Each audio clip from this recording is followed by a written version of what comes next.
Hey friends, Sleepy here, and welcome to a brand new episode of my weekly gaming playlist series. We've made it to Friday, so it's going to time for us to do a little recap and do an overview, share and talk about the games I played this week. Would love to hear your thoughts, so if you've played any of the games I shared with you today, let me know your thoughts on them. Maybe there was something you liked about them, maybe there was something you didn't enjoy about it. I always enjoy hearing about the games you guys are playing, because that gives me ideas of games I might want to check out. And if you guys have a recommendation on a title you think I might enjoy playing, let me know. You guys have suggested some really fun games in the past, and I've also played a few of your guys' suggestions this year, so please keep those coming. I do appreciate it. Just actually started my second vacation of the year. I started off yesterday being off, and I've got 5 more days, so I don't have to go back to work till next Thursday, so I'm really enjoying the time off. The past, 2 months here have been kind of annoying as far as weather-wise. We've had a lot of rainy days, so it's just kind of annoying. I want to go outside and do more stuff, but it's been rainy. And then as soon as the rain stopped, we got hit with a heat wave, and now, most of the U.S. is gripped in a huge heat wave, so just record high temperatures, just miserable being outside. I do like going out, but, when it's too hot, I will just have to stay inside, and so I've just been doing more gaming lately because of the crazy weather. So I'm hoping here eventually we'll get some little bit nicer weather and I can start getting outside some more. But I do have one game to share with you guys this week. It's a new one that I picked up, and it's been on my radar to get since the game was released, and it looked really fun. I got it from Gamefly, played it and enjoyed it, and so I ended up buying it from them, and that is the game Alone in the Dark. Now, this is an Xbox Series X and PlayStation 5 and PC exclusive. This is actually a remake of the old 1992 original Alone in the Dark game that was released on the PC. It's the same game, has the same story and everything, just updated with modern visuals, and is a remake of that old game, which is really cool because I really enjoyed that old PC one. So it was really awesome checking out this Alone in the Dark that they just released last year, and I'm having a lot of fun with it. I'll read you from the back. Psychological horror meets Southern Gothic in this reimagination of the classic survival horror game, Alone in the Dark. Play as either Edward Carnby or Emily Hartwood, and explore your environments, fight monsters, solve puzzles, and uncover uneasy truth of the Dercento Manor. So you do get to play as both characters, and I recommend going through the story and playing as both characters because you won't get the full idea of the story without playing the game through the eyes of both characters, because their stories intertwine with each other, but you don't really get the full picture unless you play through both of them. So let's check out some gameplay of Alone in the Dark.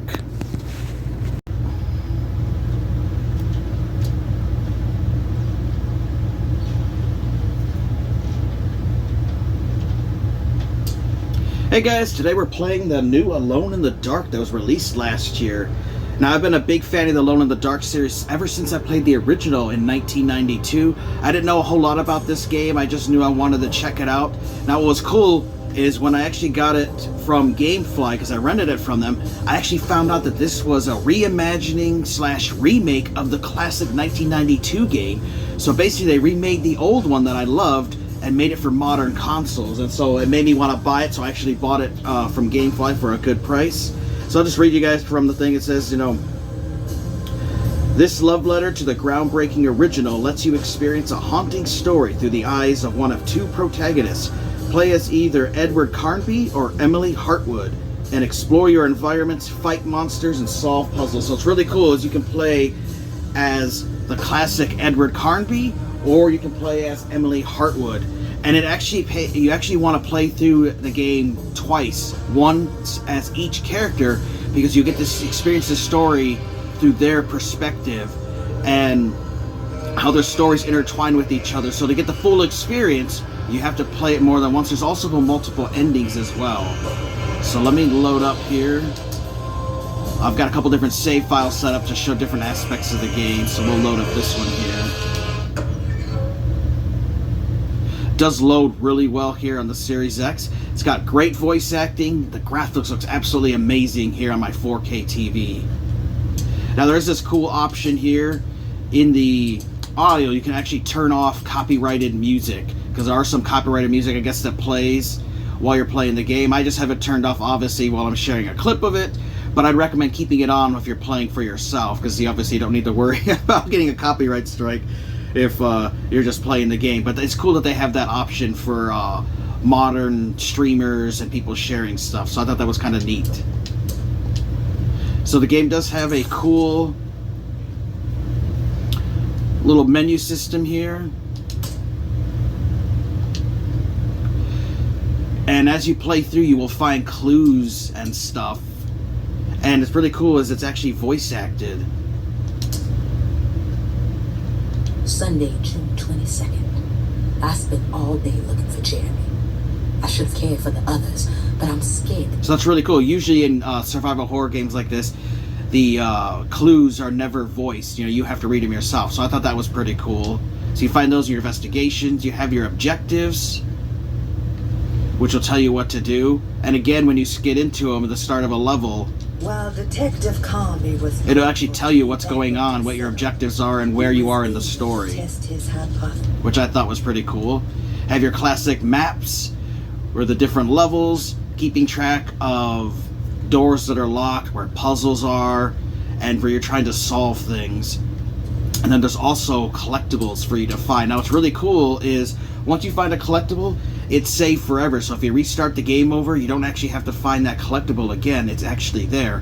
Now some collectibles can only be found in Edward's game, and some can only be found as Emily. So if you want to collect everything, you have to play and beat the game as both of those characters. And it controls, you know, like modern controls. Reminds me a lot of the Resident Evil remakes as far as a control scheme goes. Pull out your gun. There are melee weapons as well that you can get. However, they do break after so much use to them.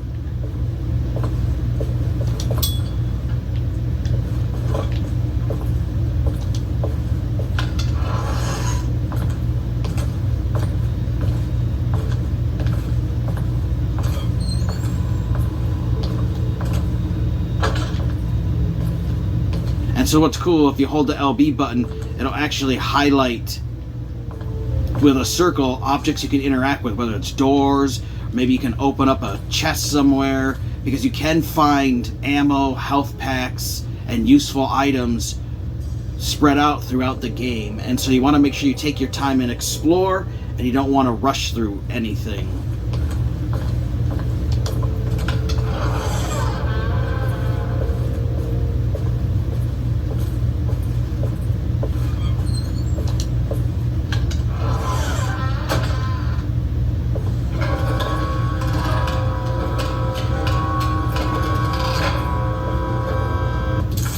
And at the very beginning of the game will be a little tutorial that will teach you how to play the game. So as you play through, you'll get tutorials, which are very helpful.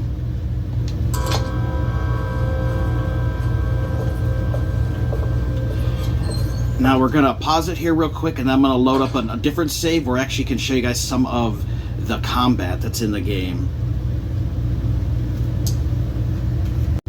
Alright, now I'll show you guys some of the combat. Make sure too that you check everywhere so you can find useful items like more ammo, health drinks and stuff. You will encounter, as you play through the game, locked doors, chests, things like that you may have to come back later with a key or a tool to unlock. But it's always important to make sure you take time to explore the environment and don't just rush through it, because you may miss important things, especially if you're going for the collectibles. I also want to let you guys know too, though, that you can only hold a maximum number of bullets, a maximum number of health items.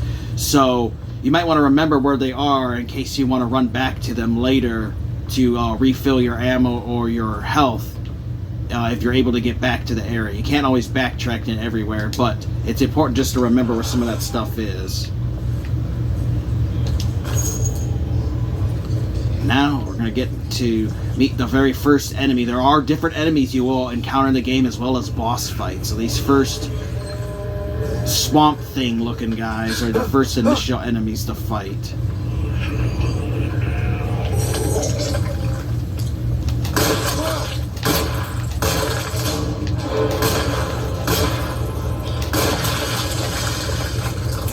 And you do want to try to aim for headshots as you can to take him down.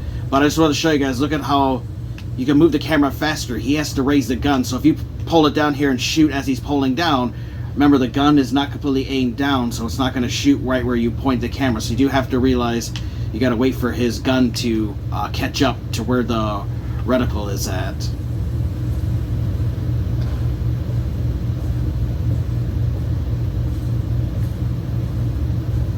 And I just love the creepy atmosphere of this game. Just remind me of the original '92 version.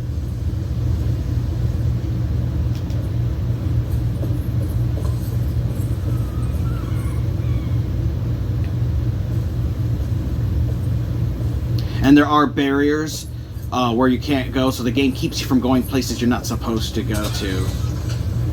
I can't go that way. And he'll just tell you he can't go that way. So I do like that at least keeps you to where you're supposed to go. What the hell is going on?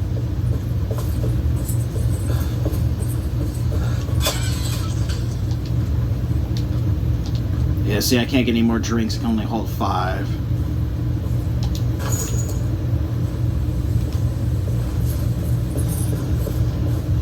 And there are various cutscenes, so you guys get to see one here real quick.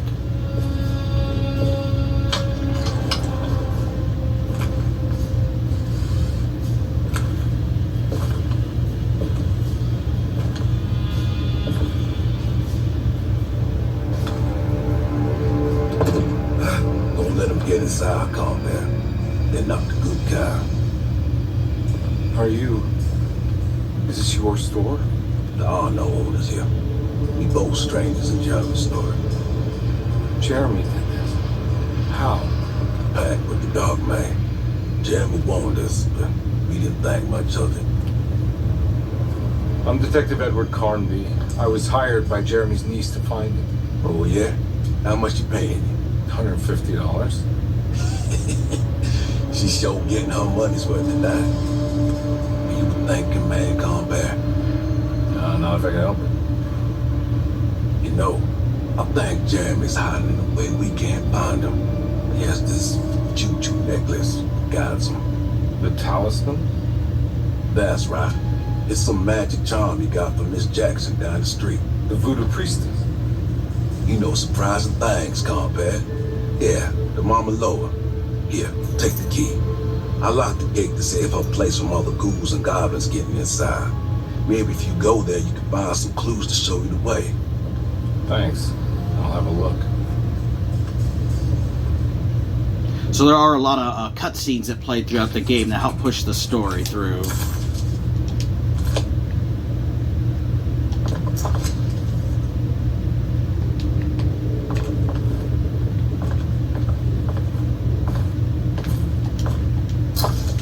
And then you can also interact with the NPCs that you find.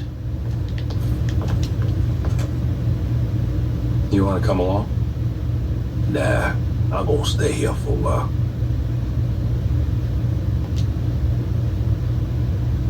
Anything I can do for...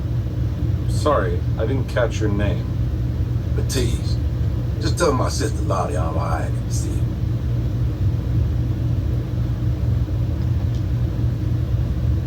All right, I'm heading out. Be careful out there. So you also want to make sure that you interact with them and exhaust all their dialogue options. Because there is an achievement for that, but also they might give you something useful that you might miss by not talking to them completely. So make sure you do that.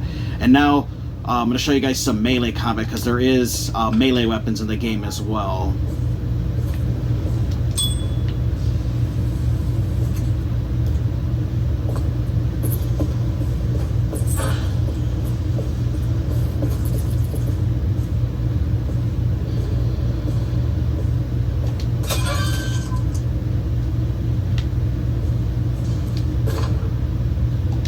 Nice. Lead pipe.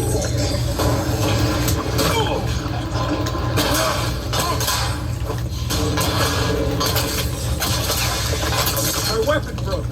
But the weapons only last to basically kill like one enemy, so just be aware that you don't keep them forever. You have to find other ones.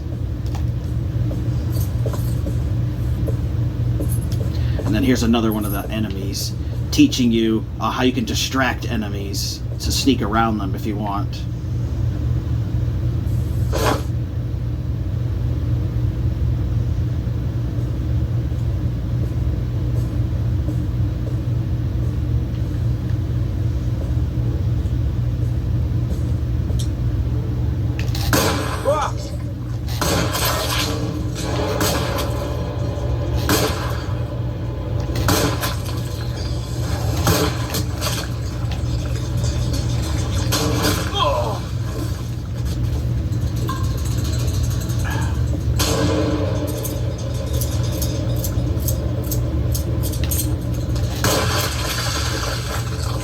So the combat takes a little to get used to. You know, you're not like a super soldier or anything. You know, you have to reload this revolver one bullet at a time. So, you know, you want to be strategic at times. Sometimes you got to run like I did there and try to dodge enemies' attacks and stuff. And then just don't go crazy pulling the trigger. You know, you got to make sure you get the shots lined up because you can miss, as you saw. But overall, it's just a really fun game. If you love the old Alone in the Dark, it's really cool seeing this newer reimagining of it. And I highly recommend you guys check it out. I'm having a lot of fun with it, and I'm looking forward to beating it this week. Alright friends, hope you enjoyed that look at Alone in the Dark. I had a lot of fun with this. I actually beat this game and unlocked all 5 different endings, because there actually are 5 endings. There's one ending for Edward, one ending for Emily that are the standard endings, but then there are 3 secret endings that you can get, and you get those by going after the collectibles, which I got all the collectibles in the game, and I was able to get all the different endings, and it was really satisfying. Now, when I first played the game, it took me a little under 12 hours to beat Edward's story, and then when I played through as Emily, it took me a little over 6 hours, just because I knew what I was doing. There's puzzles for you to solve, variety of monsters to fight, different weapons that you can get to use. It does have melee weapons, but the melee weapons do unfortunately break after a few uses, so you know you are going to be swapping through stuff. I never really felt that I was worried too much about health or ammo, because you can find it in abundance if you take your time to search. You also just don't want to go crazy when it comes to killing enemies. You know, sometimes there's times where you want to sneak around and hide from enemies, but you can battle them. Now, there is a variety of different difficulty levels as well. I just played it on the normal difficulty, and I do have to warn you guys that there are some boss battles in the game. At the very end, the final couple bosses are very, very difficult. Even on the normal setting, it was like rage inducing at times. Like, it took me like 40 minutes to finally beat that boss. However, if you find that it's getting a little too difficult for you, you can always bring the game down to easy, but I recommend playing it on normal because it gets you it's like the sweet spot. You just get the right amount of difficulty when it comes to combat and enemies' awareness and the damage you do to them. I found it was the most fun to play it on normal. So I had a lot of fun playing through Alone in the Dark. I beat it, really enjoyed the story, has great graphics, good voice acting, and it was just a great reimagining of that original Alone in the Dark from 1992. Highly recommend you guys pick up a copy for your collection. It's a fairly cheap game. You can probably get it for like 20, 30 bucks or something physically, and I'm sure digitally, you know, there's always sales going on. You can probably pick it up for cheap. So let me know, have you guys ever played the new Alone in the Dark remake of that old 92 one that I have here? Love to hear about the games you guys have been playing, and if you guys have a game you think I might enjoy playing, let me know. I'm always looking for new games to play and experience. I want to thank you guys for watching. Take care. You guys have an amazing day, and Sleepy will see ya next time.